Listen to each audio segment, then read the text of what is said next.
Hello students, so today our topic is Coulomb's law. So Coulomb's law क्या कहता है? According to Coulomb's law, the force of interaction between two point charges is directly proportional to the product of these two charges and inversely related to the square of the distance between them।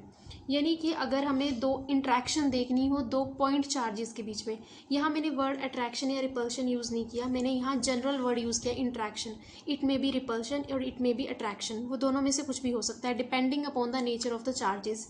As you know, अगर like charges हैं तो उनमें क्या होगा? Repulsion होगी। अगर unlike charges हैं तो उनमें क्या होगा? अट्रैक्शन होगी। तो अब कैसे पता लगेगा? उसके मैग्नीट्यूड की हम बात करेंगे कि जितनी फोर्स उनमें एक्ट करेगी बिटवीन टू पॉइंट चार्जेस, वो किस किस चीज़ पे डिपेंड करती है। फर्स्टली वो दोनों चार्जेस हैं जो आपके Q1 Q2 मान लीजिए, which is at distance R। तो जो आपकी फोर्स होगी वो डायरेक्टली प्रोपोर्शनल होगी, उसका मैग्नीट्यूड किसके प्रोपोर्शनल होगा? प्रोडक्ट ऑफ द चार्जेस के, और इन्वर्सली प्रोपोर्शनल होगा square of the distance between these two charges. उसी को हमने यहाँ, ये तो एक स्टेटमेंट थी उसकी, उसके बाद उसे ही हमने फर्दर मैथमेटिकली ड्राइव करने की कोशिश की है। जब आपकी फोर्स डायरेक्टली प्रोपोर्शनल है चार्जेस और डिस्टेंस के, तो उसके बाद क्या करेंगे हम? इस प्रोपोर्शनैलिटी साइन को हटाने के लिए क्या करते हैं? एक कांस्टेंट k इंट्रोड्यूस करते हैं, जो कि हमने यहाँ किया k। और जो आपका फाइनल एक्सप्रेशन है वो क्या हो गया? k Q1 into Q2 upon R square, where Q1 and Q2 is nothing but the magnitude of the interacting charges. Next, अब हम बात करेंगे कि जो हमने के कांस्टेंट इंट्रोड्यूस किया है वो है क्या। जो के है वो है इलेक्ट्रोस्टैटिक फोर्स कांस्टेंट है, और जो वैल्यू ऑफ के है वो किस किस चीज़ पे डिपेंड करती है? First of all it depends on the nature of the medium, कि किस मीडियम में प्रेजेंट है। यानी हमारे पास वैक्यूम है, एयर है, या कौन सा मीडियम प्रेजेंट है, उस पर के की वैल्यू डिपेंड करती है। एंड मोर ओवर किस पे डिपेंड करती है? System of units.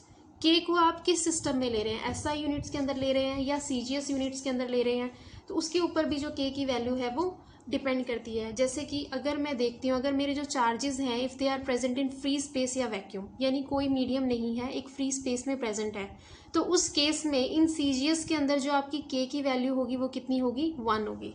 लेकिन अगर मैं प्रीवियस कंडीशन सेम रखती हूँ, दैट इज़ मैं वैक्यूम ही रखती हूँ, लेकिन मैं क्या चेंज कर देती हूँ? सिस्टम ऑफ यूनिट चेंज कर देती हूँ, और मैं हमारा जो स्टैंडर्ड सिस्टम है एसआई सिस्टम के अंदर मैं के की वैल्यू देखती हूँ, तो वो कितनी आती है? 9 इंटू 10⁻⁹ न्यूटन मीटर स्क्वायर और कूलम इनवर्स स्क्वायर, ये इसकी यूनिट्स है के की।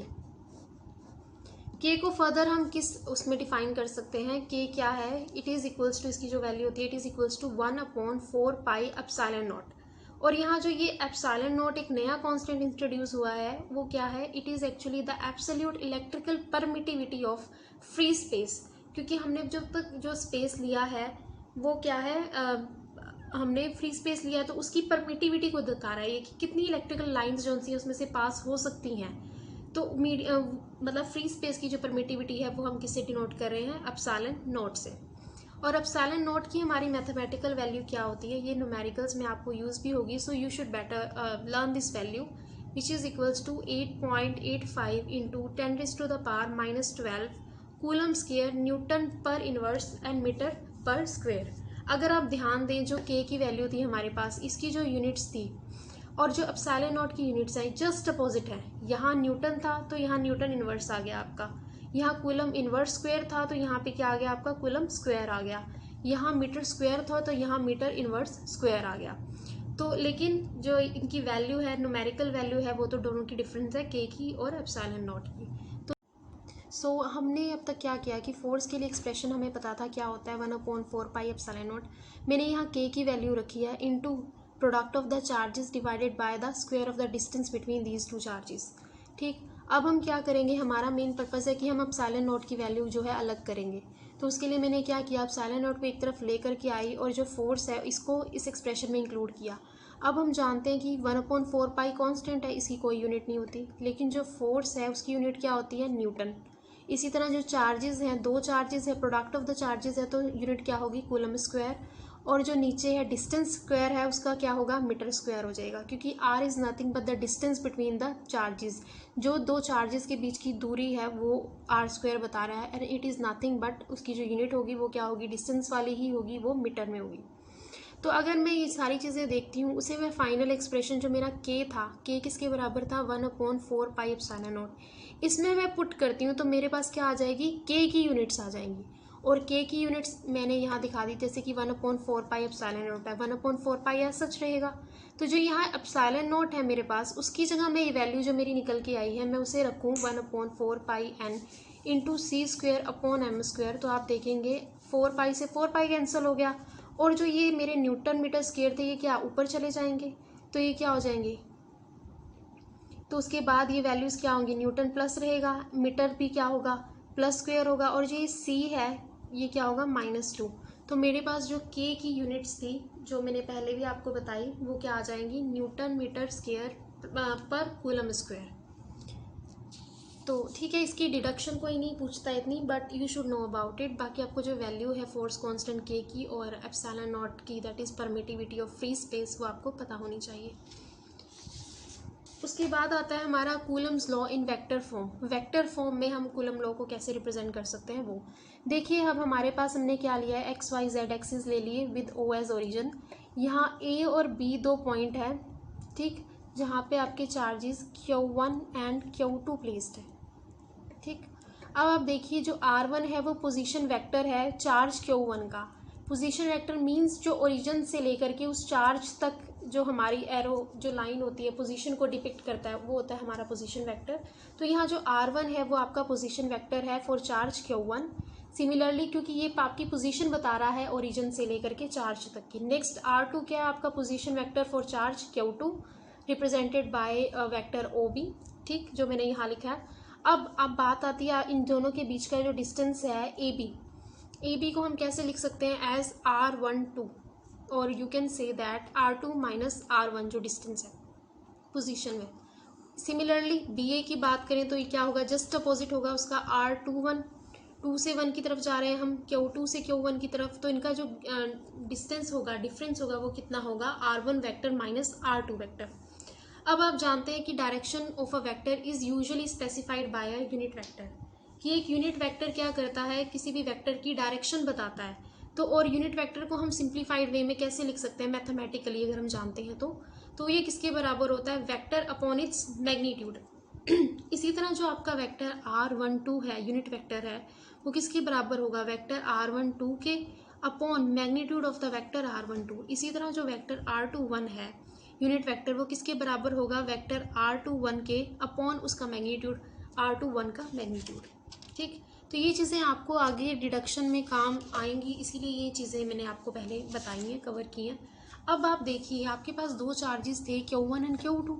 अब आप देखिए फोर्स कैलकुलेट कर रहे हैं, क्योंकि दोनों जो फोर्स हैं वो चार्जेस हैं वो इंटरेक्ट कर रहे हैं एक दूसरे के ऊपर, फोर्स एक्सर्ट कर रहे हैं। तो कितनी फोर्स कर रहे हैं, लाइक जैसे F12 मैंने एक फोर्स ले ली जो कि फोर्स है चार्ज Q1 पे Q2 की वजह से।